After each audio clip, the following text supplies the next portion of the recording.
네, 북한이 러시아 전승절 기념식 행사에 김정은의 불참을 통보했습니다. 그동안 정상회담까지 거론했던 러시아 입장에서는 상당히 머쓱해질 수밖에 없는 상황인데요. 네, 최근 거리를 좁혀오던 북러 관계에 어떤 파장을 미치게 될까요? 네, 이 시간 김근식 경남대 정치외교학과 교수 그리고 안찬일 세계북한연구센터 소장 두 분과 함께 최근 북한 관련 이슈를 짚어보겠습니다. 어서 오십시오. 네, 안녕하십니까? 네, 안녕하십니까? 네, 바로 지난주 이 시간에도 저희가 김정은이 간다 안 간다 이야기를 했었는데 교수님이 맞추신 꼴이 된 것 같습니다. 끝까지 좀 봐야 되지 않을까라고 말씀하셨던 기억이 나는데 네. 내부 사정 때문이다, 아니다 지금 말들이 많습니다. 왜 취소를 하게 된 걸까요? 네, 러시아 측 크레물린궁의 발표에 북한의 내부 사정 때문에 못 온다. 이것은 결국 우리는 책임이 없고 책임은 평양에 있다. 이걸 이제 분명히 메시지를 날린 거거든요. 제가 볼 때는 아마 저는 불과 며칠 사이에 뒤집어지는 통에 이제 패자가 됐지만 예. 끝까지 아마 딜을 한 모양입니다. 그러니까 평양 측에서는 주로 이제 군수 말하자면 수호의 35 이게 스텔스 기능을 가진 전투기거든요. 최신형. 지난해에 이제 러시아가 이제 시진핑 중국에 그걸 24대를 판매한 겁니다. 이게 북한에서 몇 년 안에 들어와야 우리 한국의 이제 F-35 체계가 갖추어지면 이게 균형이 잡히거든요. 밸런스가. 이 수호의 문제, 그다음에 방공포 문제, 또 잠수함 문제 몇 가지 그걸 무기를 요구했는데 러시아 측에서는 경화 결제, 현금 결제를 요구하고 북한 측에서는 구상무역, 뭔가 물건으로 이제 바꾸자는 건데 그게 아마 제가 볼 때는 딜이 안 돼서 결국 김정은이 배짱을 부리면서 그럼 우리 안 가겠다 이렇게 뒤집어 엎지 않았는가. 그야말로 며칠 사이에 저는 뒤집어 엎어졌다고 생각합니다. 네.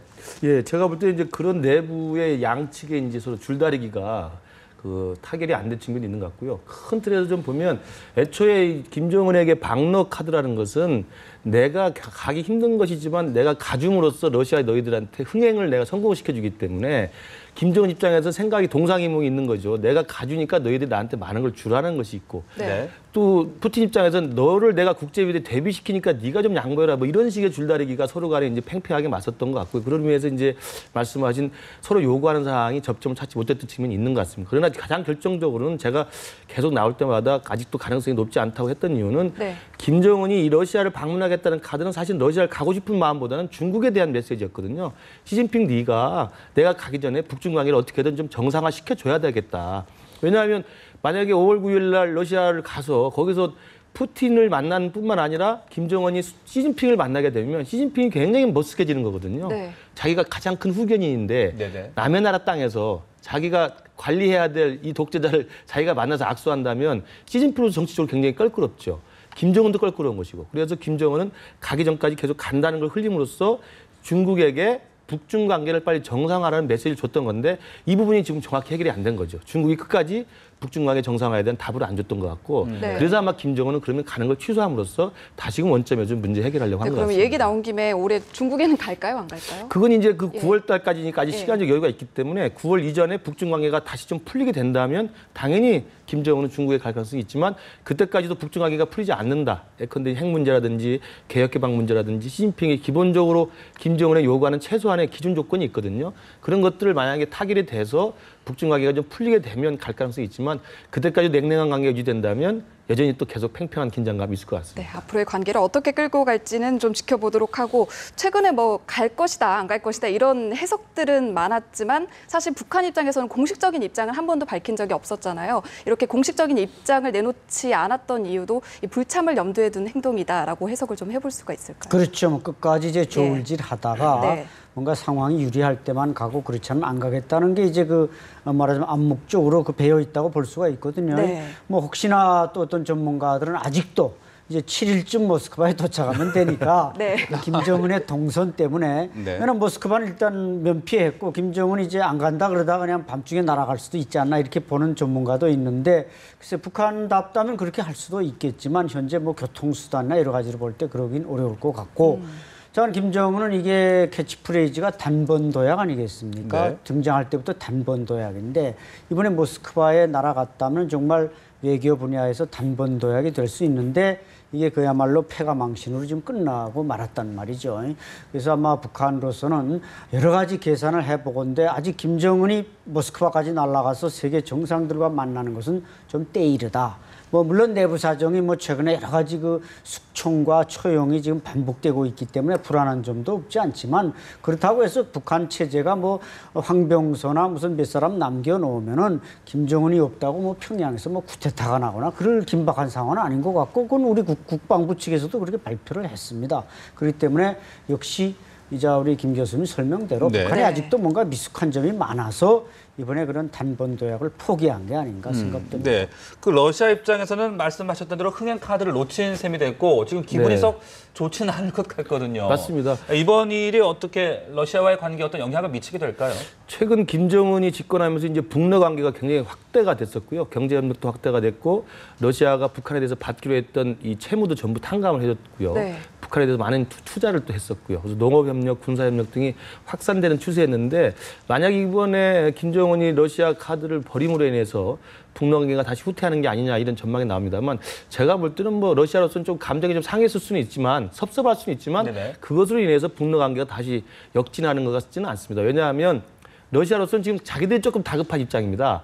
크림반도 침공 이후에 러시아가 지금 국제사회에서는 좀 외교적으로 고립되어 있고 서방 국가로부터 제재를 받는 상황 아니겠습니까? 그래서 이제 미국 등 이 서방 국가가 지금 이번 전승절에 아무도 참석을 안 하는 것이었고요. 그렇기 때문에 러시아로서는 외교적으로 고립된 국제 무대에서 그나마 북한과의 관계라도 유지해서 북한을 카드화하는 것이 자기들한테 외교적으로 도움이 되는 것이지 오기로 했는데 안 왔다고 그래서 화가 나서 다시 끊는다?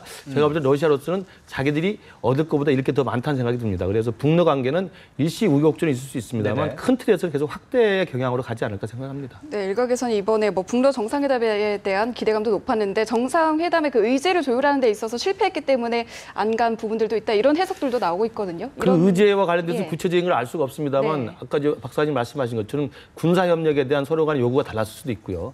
그다음에 북한 측에서 요구하는 경제적 지원의 대가를 놓고 이견이 있을 수도 있고 그러나 정상회담 의제를 놓고 저울질을 하다가 그만두지는 않거든요. 네. 왜냐하면 정상회담을 하기로 했다가 의제를 놓고 야, 네 의제하고 내 의제가 서로 잘 안 맞겠다 해서 그만두지는 않거든요. 그러니까 저는 의제까지 갔다면 갔을 거라고 생각합니다. 그게 아니고 오히려 김정은이의 이 북중러 삼각의 고민 속에서 그 카드가 현실화되지 못하기 때문에 네. 가는 것을 포기하는 것이 김정은으로서는 말끔했다. 아마 그런 생각이었던 것 같고 러시아는 지속적으로 김정은을 모스크바로 불러들이는 것이 네. 자기들 행사에는 가장 큰 흥행이었기 때문에 네. 계속 요구하고 분위기를 띄우고 북한의 공식 발표 있기 전에도 계속 공식 발표 해버린 거거든요. 그런 의미에서 본다면 제가 볼 때 러시아의 지나친 기대와 북한의 지나친 이 소심함 이것이 마주쳐서 아마 불발로 간 게 아닌가 싶습니다. 네, 일단 김정은이 집권 4년 차인데 아직까지도 정상회담을 한 차례도 갖지 못했는데 이런 가운데 뭐 김정은이 뭐 일부러 전략적으로 미루는 건지 아니면 외교 무대에 대비할 아직 뭔가 그런 부분들에 대해서 계산을 더 많이 하고 있다 이런 다양한 해석들이 나오고 있거든요. 어떤 네. 부분들이 더 힘을 실어서 해석을 해봤을까요? 2013년에 평양에 그 몽골 대통령이 예. 왔는데 김정은이 안 만나준 거 아닙니까? 네. 그것은 결국 김정은은 첫 그 테이프 커팅, 국제사회로 나가는데 정상회담은 적어도 시진핑이나 푸틴 정도는 돼야 된다. 상당히 그 욕구는 높습니다. 네. 그래서 몽골 대통령이 뭐 돌아갈 때 김성종합대학에서 연설을 하랬더니 뭐 독재는 영원할 수 없다 이렇게 한마디 던져서 뭐 그때 파장을 일으켰다고 하는데 어쨌든 제가 볼 때는 이번에 모스크바 불발이 됐는데 아마 그 중에 이제 설명하신 것도 있지만 의전상 그래서 뭐 이 국제관례상 국제행사에서는 집권 기간을 뭐 보고 그 다음에 이제 나이로 순서로 그 자리를 배열한다 그러거든요. 네. 그래서 김정은은 집권도 3년밖에 안 됐고 또 나이도 31살이니까 뭐 제일 끝머리 이제 아프리카 지도자들하고 세울 거 그래서 이제 좀 그저 앞으로 좀 땡겨달라니까 모스크바에서 땡겨줄 수는 없다. 뭐 이런 의전상 논쟁도 이제 불발의 하나의 원인으로 봅니다만은 어쨌든 뭐 이제 김정은이 남은 초청장은 딱 한 장, 시진핑의 9월 베이징 초청장이 하나 있거든요. 네. 그래서 뭐 그동안에 모스크바는 이제 우리가 좀 예상했던 바와 달리 가게 됐던 것이고 이 베이징은 그동안 초청장이 안 와서 못 갔는데 이제 뭐 초청장을 받아놓고 있는 상태니까 베이징에 가서 화려하게 시진핑과 정상회담 한다면은 뭐 김정은 체제로서는 국제사회로의 대비가 그렇게 불유쾌한 것만 아니지 않겠는가 보여집니다. 네. 다음 주제 또 좀 넘어가 보겠습니다. 그 최근 미국 민간 단체가 위성 사진에 북한의 공개 처형 장면이 포착됐다라고 밝혔습니다. 그 처형 때 또 대공포로 보이는 물체가 보였는데 그 장면 어떻게 보셨습니까? 예, 그 사실 좀 충격적인 장면인데요.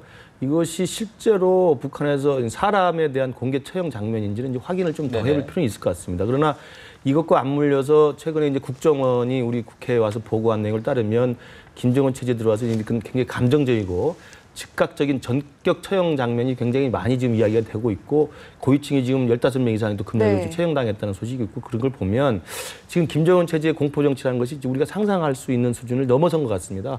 그런 맥락에서 지금 미국의 이 단체가 공개한 것들이 만약에 사실이라고 한다면 그러니까 대낮에 사람을 모아놓고 대공포를 이용해서 공개청을 했다고 한다면 아직은 뭐 사실 여부를 더 두고 봐야 되겠습니다만 사실 참담한 상황일 수밖에 없죠. 만약에 21세기 개명천지에 그런 일이 벌어지고 자양된다고 하는 것은 북한의 인권 상황이 얼마나 열악한 것인가를 알 수 있는 것이고 그만큼 김정은 체제가 얼마나 취약한 것인가를 또 반증하는 것이기 때문에 우리로서는 더욱더 남북관계나 또는 통일정책이나 대북정책에서 경각심을 갖고 북한을 어떻게 변화시킬 것인지 고민을 해봐야 될 거라고 생각합니다. 네, 말씀하신 이런 즉흥적인 숙청이 북한 권력층 내부에서 반발을 일으킬 가능성도 있지 않을까라는 생각도 드는데 어떻게 보세요, 소장님? 그렇죠. 뭐 아주 강한 반발과 저 체제가 그만큼 불안하다는 것을 말해주는 겁니다. 사실 2013년 장성택 처형도 그렇고 지난해도 한 40여 명을 처형했고 올해 들어와서 상반년도인데 벌써 15명이 넘어가고 있다는 것은 상당히 그 체제가 강하다기보다는 뭔가 불안하다 이런 측면이 있거든요.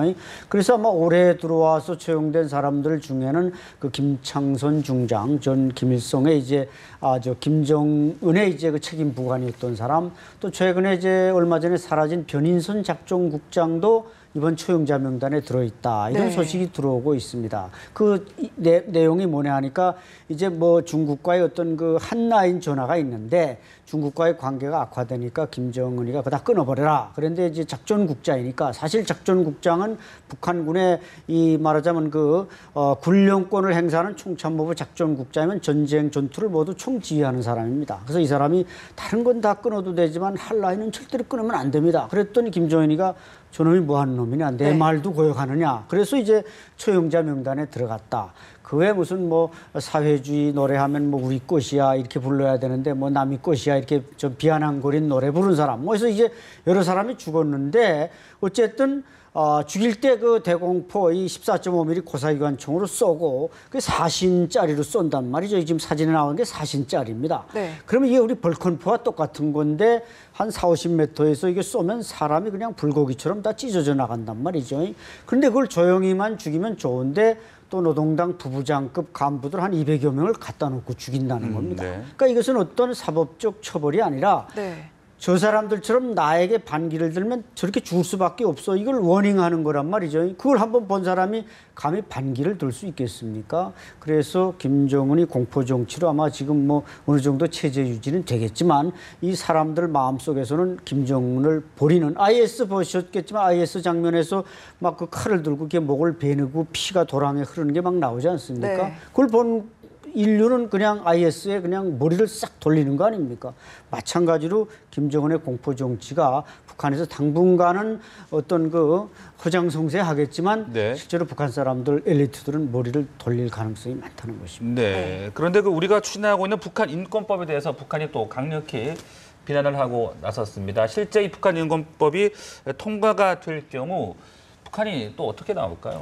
북한 인권법에 대해서는 이제 북한이 강력 반발한 것은 뭐 예전부터 있었던 일이고요.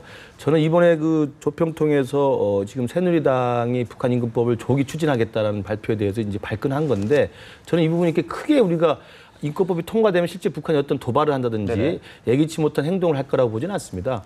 북한은 자기들을 그 비난하는 인권에 대한 어떤 문제 제기에 대해서는 항상 비난하고 비판하고 이걸 하면 우리가 가만두지 않겠다고 이야기합니다만 실제로 그것이 국회에서 통과되거나 아니면 유엔에서 통과된다 하더라도 그 다음엔 말뿐이지 실제 행동은 없었거든요. 그래서 제가 볼 때는 이번에 북한 인권법이 여야가 오랜만에 꼭 반드시 통과시키자, 합의해서 통과시키자고 지금 머리를 맞대고 있는 만큼 여야가 서로 합의해서 서로 절충을 해서 좋은 내용으로 통과시키는 게 저는 옳다고 보고요. 통과된다 하더라도 북한으로서는 또 한 번에 또 성명이 나오고 또 비난 성명이 나오겠습니다만 그것 때문에 어떤 굉장히 큰 어떤 도발을 한다든지 이러지는 않을 것 같습니다. 다만 그 북한 인권법에 들어간 내용에 의해서 최근까지도 우리 사회에 문제가 됐던 전단살포 문제가 있지 않습니까? 그 전단살포 문제에 대해서 우리 국가의 돈, 세금이 들어가는 만약에 그 부분이 확정이 된다고 한다면 북한은 아마 그 전단살포와 관련돼서는 더욱더 비난의 화살을 더 높일 가능성이 있다고 봅니다. 네, 이 북한 관련 또 다른 얘기 좀 나눠볼게요. 최근 유튜브에서 뭐 북한 인기 처녀 시리즈가 화제가 되고 있다고 하는데 20대 미모의 여성들을 소개하는 건데 왜 만들어졌고 뭐 누가 만드는 건지 궁금하거든요. 요건 이제 예. 말하자면 김정은 시대에 들어와서 달라진 스타일. 지금 뭐 음악에서 모란봉악단 치마 짧아지고 또 지난해 10월 아세안 게임 올 때 북한 선수단 치마가 짧아졌죠. 아마 그것과 맥락을 같이 하는 게 아닌가. 네. 즉 네. 뭔가 북한 사람들이 그동안 억눌러 왔던 이 자유에 대한 욕구를 김정은이 좀 살살 풀어줘야 내 말을 잘 듣는다. 이런 판단하에 이게 인기 처녀라는 게 결국 이쁘고 이런 신선한 처녀들을 동원시켜서 뭐 이상형이 누구냐 네. 뭐 이렇게 네, 묻고 짓궂은 질문을 상당히 그렇죠. 많이 지금 하더라고요. 짓궂은 질문을 해가지고 처녀들의 그 호기심과 이걸 다 말하자면 까발려 놓음으로써 총각들에게도 호기심을 가지게 하고 말하자면 노리는 것이 뭔가 약간의 자유바람을 놓되 그냥 한 번에 놓으면 또 와르르 무너질 수 있으니까 부분적으로 놓는데 이런 인기 처녀라는 프로가 동원되는데 아마 그 첫 스타트가 아마 그 배은항과 평양 용화 연극대학 학생인데 그 뭐 북한에서 무슨 그 뭐 국제 행사를 할 때 사회도 받고 그다음에 이제 영화 배우로 등용되는 걸 이제 목표로 한 여성인데 비교적 북한 여성 중에서 상당히 그 미인들 주로 미인들만 골라서 이 시리즈를 내보내는 거 보면은 그만큼 뭔가 남녀, 청춘 남녀들의 욕구를 해소해주기 위한 것은 아닌가 그렇게 보여집니다. 뭐 촬영이나 편집 기법도 나름 뭐 좀 괜찮게 나온 것 같던데 네. 아무래도 이제 홍보를 활용하려는 그런 의도가 가장 그렇습니다. 강하다고 봐야 되는 겁니까? 그 이제 제 일본 이제 총연계 기관 조선신부 제작을 한 건데 일단 네. 동영상 자체를 보면 상당히 그 현대화된 모습들 좀 네. 보여줘 느낌이 신선한 것도 있고요. 네. 그다음에 이제 우리가 보통 북한 생각하면 굉장히 오래되고 그다음에 굉장히 그 60년대 이전 같은 못 사는 나라의 이미지가 있습니다만 지금 인기처녀 이 동영상은 상당히 현대화된 그리고 굉장히 개방적인 그리고 상당히 좀 스스럼 없이 투명한 이런 모습들을 보여주고 있어서 네. 이게 체제 홍보라거나 아니면 인민들의 어떤 그 부족한 부분들 채워주는 그런 대리만족의 효과도 있습니다만 제가 보건대 하나 덧붙인다면 김정은 체제 들어와서 북한 사회 분위기가 좀 바뀐 건 분명히 있습니다. 그러니까 네. 상당히 서방 문명에 대해서 굉장히 개방적이고 그다음에 자유로운 젊은이들의 분위기가 분명히 있기 때문에 북한의 평양을 다녀온 요즘의 이야기들을 들으면 평양 사회가 과거보다는 훨씬 더 열려 있다는 느낌을 많이 지금 네. 전달하고 있습니다. 그러한 전반적인 분위기가 이번에 인기처녀의 동영상 제작에도 좀 영향을 미친 것 같고 또 한편으로 이제 김정은이가 또 서방에서 교육을 받았던 젊은 지도자이기 때문에 이것뿐만 아니라 무슨 물놀이장이라든지 승마장이라든지 이런 것들 대대적으로 이야기하고 그다음에 햄버거집을 만들어내고 뭐 이태리 식당을 만들어서 피자를 팔고 이런 걸 보면 이제는 북한이 폐쇄된 그런 은둔의 국가가 아니라 국제사회와 같이 갈 수 있는 개방의 어떤 의지가 있다는 것을 과시하기 위한 그런 아마 체제선전용 동영상으로 해석이 될 것 같습니다. 네, 북한의 변화의 바람이 불고 있는데 앞으로 이런 부분들에 대해서도 좀 더 재밌게 얘기를 나눠보면 좋을 것 같습니다. 네, 지금까지 두 분과 함께 북한 관련 이슈를 짚어봤습니다. 두 분 오늘 말씀 고맙습니다. 고맙습니다. 감사합니다.